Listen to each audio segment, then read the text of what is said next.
Hello, this is our second week to deal with Lamentations. And rather than deal with Lamentations specifically, as I said last week, I want to say something about biblical poetry. Since Lamentations is a series of poems, I think this is a good opportunity to do that. Poetical language appears all through the Bible, and we need to be aware of that. Those who claim to take the Bible literally are going to run into great difficulty when they run into all of this poetical language, because poems, of course, use symbolic language. If we think back to our grade school English classes, we remember that there are similes. Those are easy to spot because they have like or as in them. So, as the deer longs for the water brooks, so my soul yearns after thee, O Lord. There's a simile. The ones that are more problematical for people are the metaphors. And that's where a word symbolizes another. A truth is expressed in language that might sound totally unrelated. So Jesus says, I am the vine and you are the branches. Is that true? Well, literally, of course, it's not true. Jesus is not a vine. We are not branches.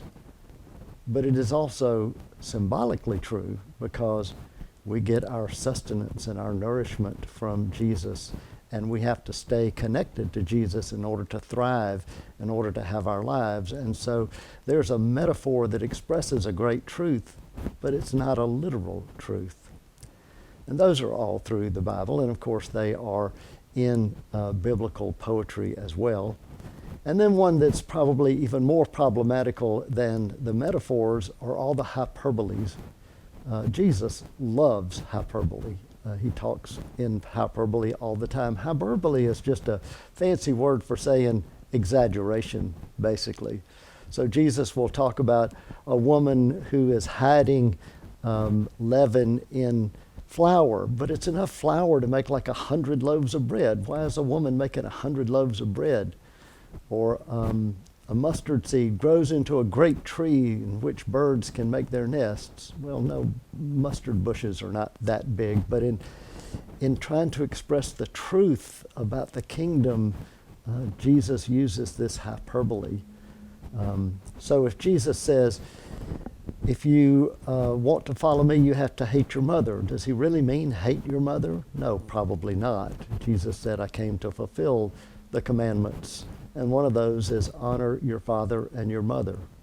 Well, actually, there's another good example of where the translators have taken care of representative language for us, because the actual Hebrew says, keep your mother and father fat.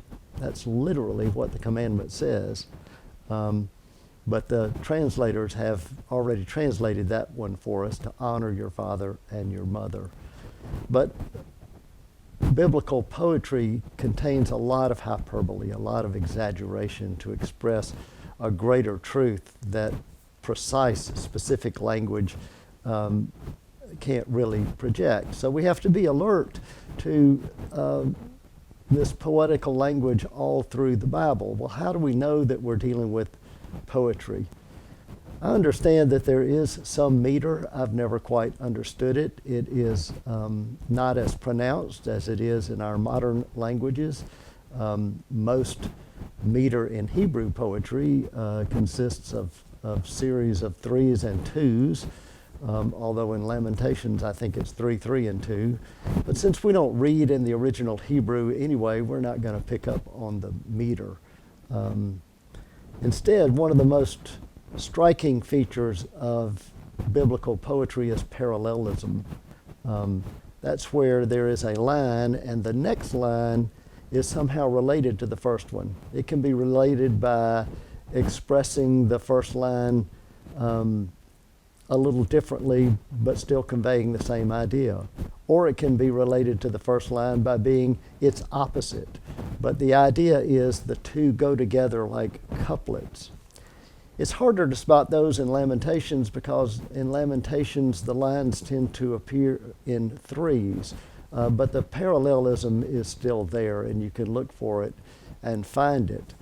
Sometimes that parallelism gets misunderstood, like the prophecy where the king will come on a donkey on the foal of a colt.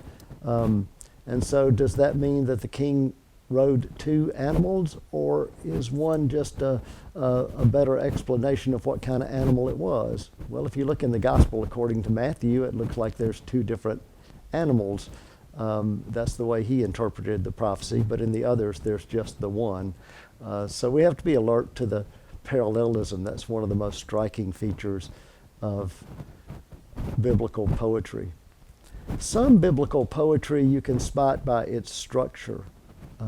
We are told, again, we don't read the original Hebrew, so we might miss this, but we are told that 4 of the 5 poems in Lamentations are written as an acrostic. That means if you take the first letter of each line, you go through the entire Hebrew alphabet. Our little video that we had last week said that maybe the poet is trying to say that this is the A to Z of our Lamentations. This contains it all. Another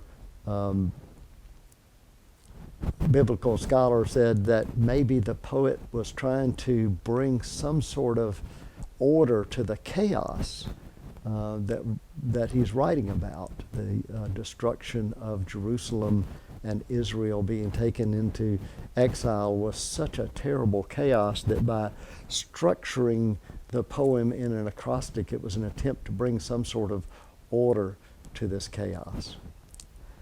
One of the great features, though, of biblical poetry, and my favorite feature of biblical poetry, are the great turnarounds.